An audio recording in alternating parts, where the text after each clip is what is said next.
수 없는 시간들이었다.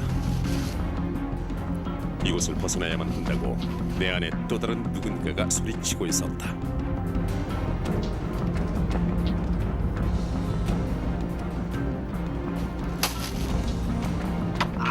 스스로 쳐놓은 욕망의 덫에 걸린 남자, 그 남자의 이야기가 시작된다.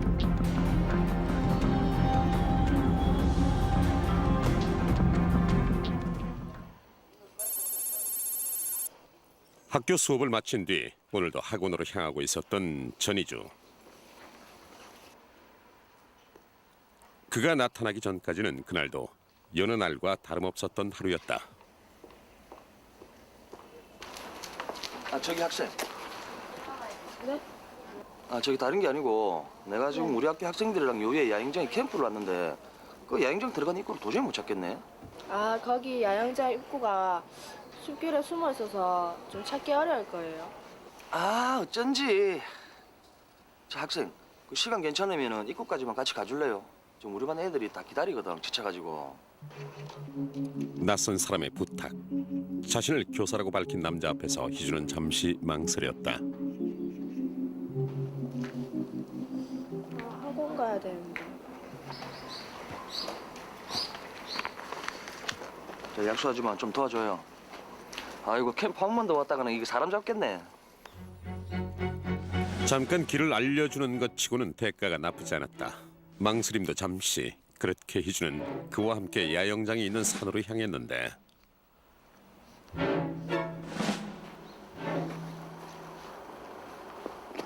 그때가 오후 5시경이었다. 겨울이라 해가 빨리 질 것이라 생각은 했지만 아직까지는 환했기 때문에 희주는 별다른 생각을 하지 못했다.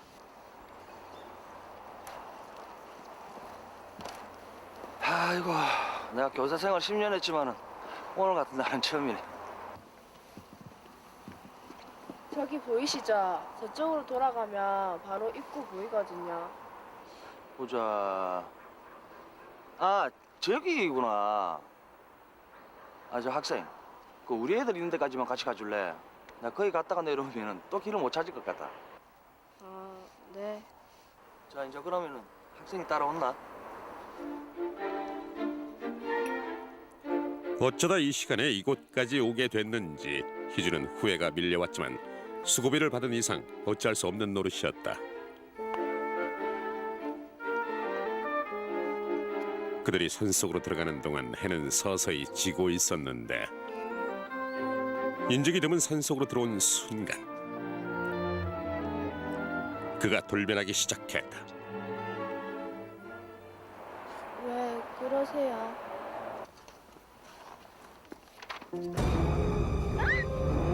다짜고짜 희주를 더 깊은 산속으로 끌고 가는 박현태. 아저씨! 범행 장소부터 대상까지 모든 것은 박현태의 계획대로였고 그는 그런 결과 앞에 만족했다. 이유도 모른 채 그렇게 희주는 어둠 속에 갇혀야만 했다. 나가야, 여가 네 무덤이다.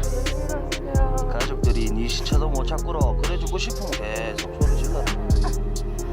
뭐 그래봤자 여는 네 소리 들을 사람아 없다. 산속에 있는 사람이라고는 그와 자신뿐.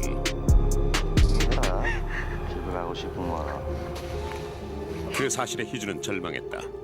어느 날 갑자기 자신에게 일어난 엄청난 사건. 앞으로 살아나가야 할 날들에 대한 두려움은 고스란히 그녀 혼자만의 몫이 되었다. 그때 시간이 혹시 몇 시인 줄 알아요? 사건 직후 곧바로 피해자 조사가 이어졌다.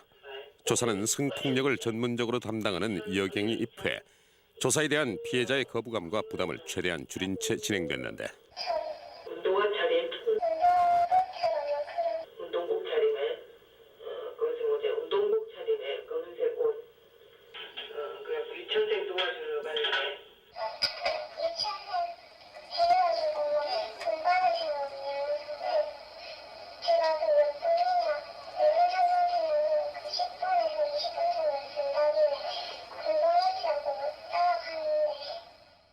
피해자의 신고로 사건이 접수되었고 저희들이 현장에 달려나갔을 때는 작은 종이 휴지조차 남지 않은 상태였습니다. 피해자의 진술대로라면 용의자는 매우 치밀하고 용의 주도한 인물이었습니다. DNA 감정 결과를 기다리면서 목격자도 증거도 없는 상태에서 수백 명이 넘는 동일 소형범을 일일이 대조하였고 그렇게 광범위한 수사가 시작되었습니다.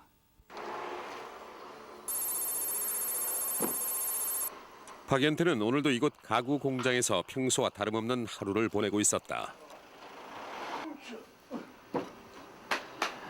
박씨, 오늘 점심 뭐 할래요? 저는 오늘도 막 된장찌개 하랍니다. 아이고, 다 묵고 살자고 하는 일인데 밥이라도 잘 먹어야죠. 그러지 말고 오늘은 메뉴 좀 바꿔봐요. 괜찮습니다. 그 창고에서 자재 정리만 하고 있을 테니까 나중에 밥 오면 그때 좀 불러주십시오.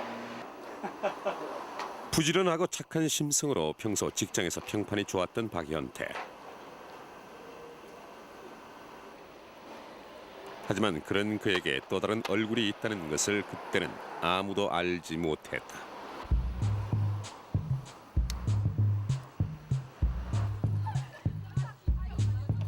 또다시 마음 한켠에 슬그머니 자리 잡는 욕망. 박연태는 병적이리만큼 유난히 어린 여학생들에게 집착했다. 박씨, 밥 먹어요. 아 예.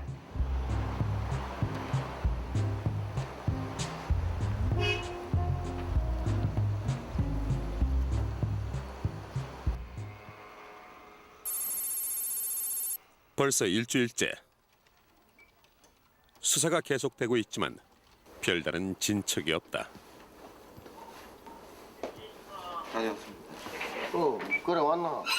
현장을 해냈고 현장에 별 흔적도 없고 한두 번 해본 놈이 아닌 것 같습니다. 정액 DNA 검사는 들어갔지? 네. 일단 결과 나올 때까지 계속 탐문 수사하고 목격자 활동할 때까지 뭐 계속 뭐 우범자, 재범자들 상대로 탐문해야 안 되겠나? 네, 알겠습니다. 일단 피해자에게서 채취한 정액을 국립과학수사연구소에 의뢰한 상태. 예. 다른 사람들이 하지만 여타 현장 증거가 전혀 없는 상황에서 수사는 힘들기만 했다. 아야이도 있고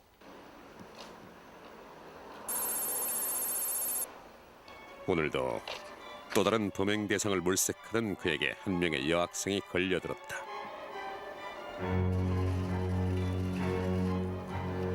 아, 저기 학생? 네?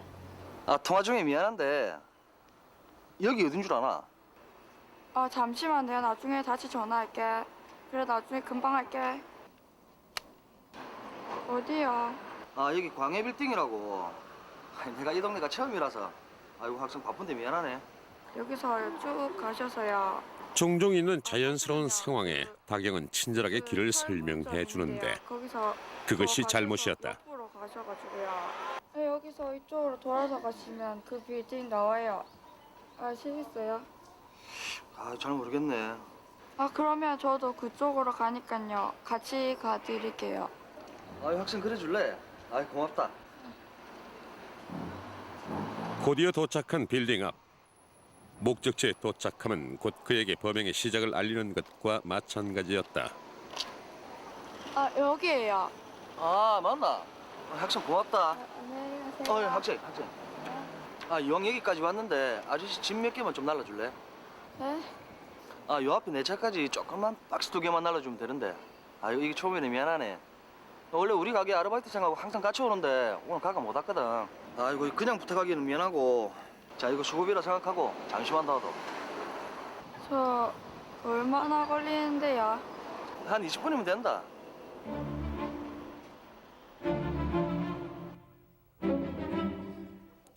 결국 최다경은 박현태를 따라 건물 안으로 들어왔다. 인적이 드문 건물 안. 미로 같은 길을 몇 번이나 지나서야 드디어 박현태가 말한 사무실에 다다랐는데 학생 여기다. 네. 들어갈까? 범행의 시작을 예고하는 한마디. 믿을 수 없는 참혹한 현실 앞에서 다경은 그렇게 혼자였다. 조용히 해라. 얌전히만 있으면 오늘 아저씨가 집에 이름 보내줄게. 이제 자신이 원하던 순간을 만끽해야 할 때 가만히 있어 봐라. 박현태는 익숙한 솜씨로 다경의 옷을 벗겼고 그렇게 삐뚤어질 대로 삐뚤어진 자신의 욕구를 채웠다. 제발 부탁할게요. 시작하지 마세요.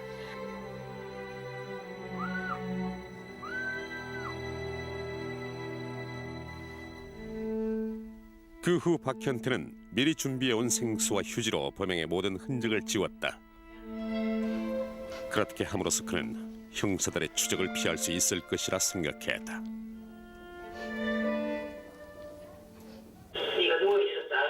근데 아저씨가 네 몸 어디로 간지래?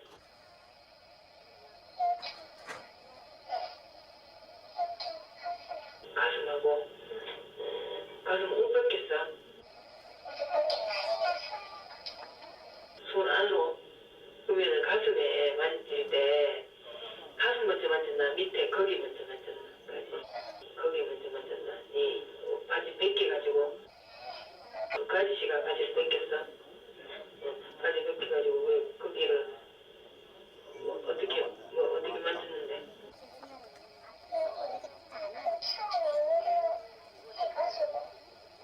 네 여기다 물을 했나 거기다가 물 했나? 이런 거 성폭행이라는 걸 들어본 적 있어? 언제?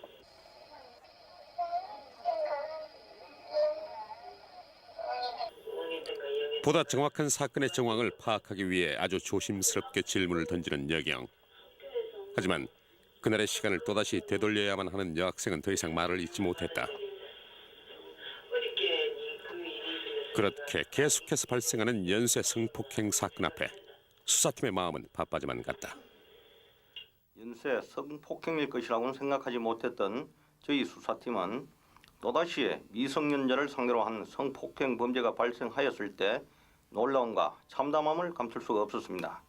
그 후 한시라도 빨리 범인을 잡아야겠다는 일념 하나로 수사를 계속하였고 그렇게 피해자들 상대로 수사를 해오던 중 피해자들의 진술에서 한 가지 공통된 부분을 발견하게 되었습니다.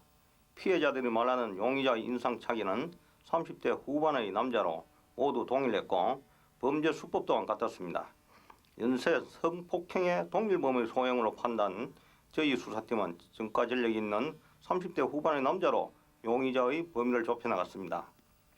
연쇄 성폭행범은 또다시 범죄를 저지를 확률이 높았기 때문에 피해자들이 피해를 입은 현장 등 용의자의 주 배치를 중심으로 계속하여 수사를 해나갔습니다.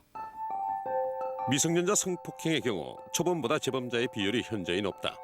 재범률도 출소 5년 이내로 집중된 것으로 나타나 재범 방지를 위한 특별한 조치가 시급한 실정인데 박현태, 그의 범죄도 이번이 처음은 아니었다. 박현태는 항거 능력이 없는 미성년자만을 상대로 성폭행을 일삼고 치밀하게 범행을 저질러 사회를 혼란시킨 점이 인정되어 강간치상죄를 적용, 징역 7년에 처한다. 1995년 당시 그는 6명의 미성년자를 성폭행해 이미 징역 7년형을 선고받은 인물이었다. 출소 후 경기도 성남으로 거처를 옮긴 박현태.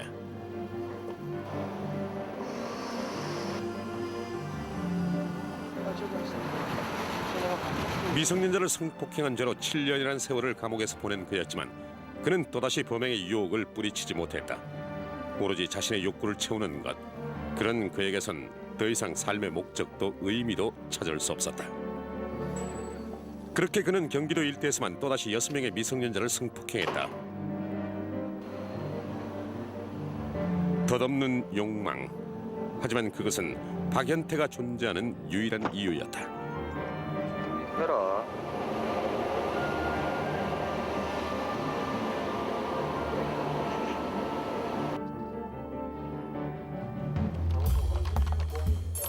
경기도에서 일어난 연쇄 성폭행 사건마저 모두 그의 소행으로 밝혀졌고 결국 그는 강간치상죄로 구속돼 또다시 법의 심판을 받게 됐다.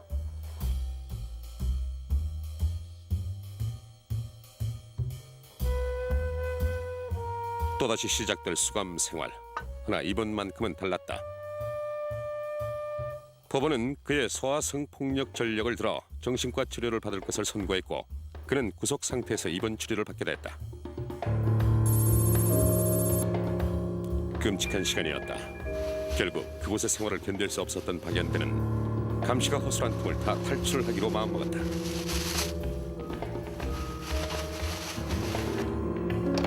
예전부터 준비해왔던 일, 그는 필사적으로 창문을 부수었고 그렇게 탈출을 감행했다. 결과는 성공이었다.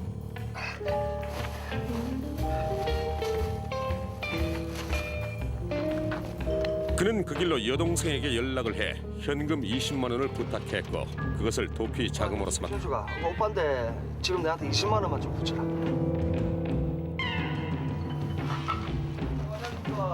곧바로 부산으로 도주한 박연태는 한 가구 공장에 취직을 하게 됐고 그렇게 부산에서 또다시 범죄를 저질렀던 것이었다. 피의자는 성에 대한 집착이 상당히 강한 인물로 보입니다. 특히 어린 아이들에게 대한 집착이 강하고 미리 물색해 놓은 범행 장소로 대낮에 피해자들을 유인해 성폭행하는 등 아주 대담하고 용의주도하게 범행을 저질렀습니다. 어린 아이들만 상대로 범행을 저지르고 정신병력이 있는 것으로 볼 때 피의자는 일반 사람들과는 좀 다른 삐뚤어진 성의식을 갖고 있었던 것으로 보입니다. 동일범의 소행, 거기다 재범자일 가능성을 염두에 둔 수사팀은 DNA 분석 결과가 나오자마자 전국의 공조 수사를 의뢰했다. 그러던 어느 날 맞네. 경기도 말 맞습니다. 맞네, 그죠? 예. 이 용의자 사진 있지? 예, 있습니다. 이 용의자 사진 그러면 지금 전담 만들어가지고 전국에 그 배포하고 그 계속 우리 탐문 수사를 하자고. 성남 중원경찰서에서 보관 중인 한 성폭행범의 DNA 구조와 부산 진서 담당 사건의 용의자 DNA 구조가 정확하게 일치한다는 소견. 수사팀은 그 길로 전국에 지명 수배를 내렸고 동시에 용의자의 수배 전단을 배포하는 등 정밀 탐문에 나섰다. 수사를 계속해 나가던 중 그가 경기도에서 소파 공장에 취업한 전력이 있다는 사실에 착안 관내 소파 공장 100여 개수를 발췌 그가 취업한 유력한 장소를 입수했다. 그리고 그가 타인 명의로 사용 중이었던 휴대폰 위치 추적이 시작됐다. 피의자가 이미 구속된 신분에서 탈주한 상태이기 때문에 자기 자신이 수배된 사실을 알고 있기 때문에 사실 저희들이 조기에 검거하기가 상당히 어려운 점이 많았습니다. 자기 자신이 도주한 상태인 것을 알고 있고 수배되어 있다 하는 것을 알기 때문에 행동 반경이 상당히 좁았고 또 은신해 있기 때문에 저희 수사팀들이 범인을 조기에 검거치 못하였는데 첫째는 저희들이 검거하게 된 것은 공조 수사의 덕이 상당히 컸었습니다. 각 경찰서마다 전국 단위로 공조 수사한 차원에서 이번 제2의 범행을 막을 수 있었고 조기에 범인을 검거할 수 있었던 것 같습니다. 이미 위치 추적으로 박연태의 소재를 파악한 수사팀. 왜 나오네? 요 앞에서 하수 간다 그러니까 곧 안 들어오겠습니까? 시간도 이제 다 됐는데. 그래 좀 더 기다려보자. 네. 그가 집으로 가기 위해서는 꼭 이 길을 지나쳐야만 했다. 그러던 그때 제 아이가. 맞는 것 같은데, 야. 그자. 예. 잘 가보자. 예. 응. 막혔는데 심하죠? 예, 그런데 예. 강간치 상태로 체포 영장. 이랍니까 이거? 변호인 선임할 수 있고 변명의 기회가 있습니다. 넣어서 이거. 참는 미친. 강간치상 혐의 피의자 박연태 검거.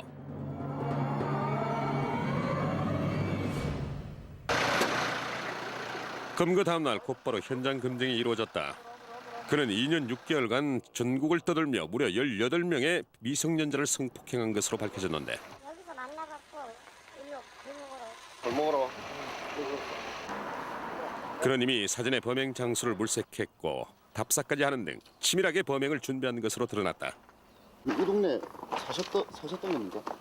요 2004년도에 도피해가지고 요 살았다니요. 여기를 어떻게 알게 되셨어요? 평소에 요 범행 대상을 물색하다가 골목골목 돌아다니면서 이 길을 알게 됐답니다. 항상 범행을 하기 전 근처 슈퍼에 들러 물과 휴지 등을 구입한 박연태. 그가 부산에서 저지른 6번의 범죄 중 무려 3차례가 모두 이 산에서 이루어졌다. 인적이 드문 산길로 접어들었을 무렵 그가 범행 장소를 지목했다.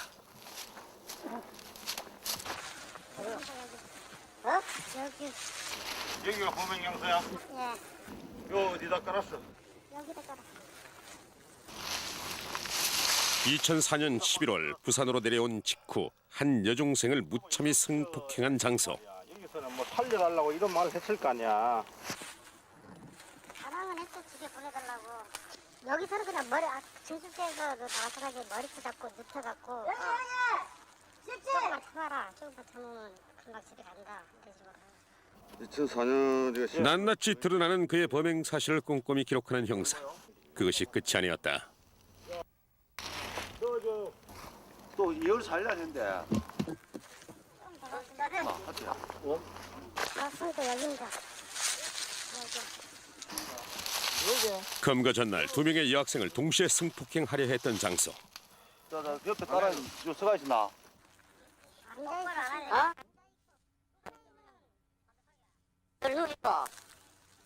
여기서는 둘다 하지는 못하고 손으로만 만지고. 상황이 여의치 않자 그는 아이들에게 위협을 가하며 아래로 이동. 그곳에서 다시 성폭행을 시도한 것으로 드러났다. 후지하고 어디에서 했어? 그때는 여기 내려왔을 때는 좀 어두컴컴했어요. 불빛이 있으니까 애들이 좀 마음 놓더라고요. 그래갖고 둘이 애들 말고 하나한테만 큰애한테만 누우라 그래가지고 여기서 한 번. 큰애한테 여기서 하락했어? 여는 뭐 등산객이 다니는 장소 아니야. 날이 깜깜해갖고 좀 어두워갖고 사람이 안 다녔었거든요. 항상 만취 상태에서 범행을 저질렀다는 박연태. 그러나 그의 그런 주장과는 달리 그의 범행부터 뒤처리까지 모든 과정을 상세하게 기억하고 있었다. 이쪽 어떤 데로 갔습니다. 이쪽 어떤 데로 갔어? 학생 누가 들어가니까. 그러면은 뭐 마지막으로 수사팀은 2006년 여름 그가 피해자를 유인해 성폭행했다는 장소로 이동했다. 애들 캠프 있는데 거기까지만 안내해달라. 그래 또 여기서 이제 이야기를 하고 꼬셔야 갔네? 데려갔네? 피해자들을 범행 장소로 유인하기 위한 구실은 무척이나 다양했고 그 끝에는 언제나 그가 제공한 수고비가 있었다. 보이는데. 여기 왔어. 맞아. 이거 얼마 준다 했노? 2, 3만 원 정도. 다시는 되풀이되지 말아야 할 그날의 악몽. 그렇게 4시간에 걸친 현장 금정이 마무리됐다. 수고하시겠습니다. 시원하지요. 빨리 잡혀가지고 더 이상 피해자도 없고 이제. 전국을 떠들썩하게 했던 연쇄 성폭행 사건은 그렇게 끝이 났다.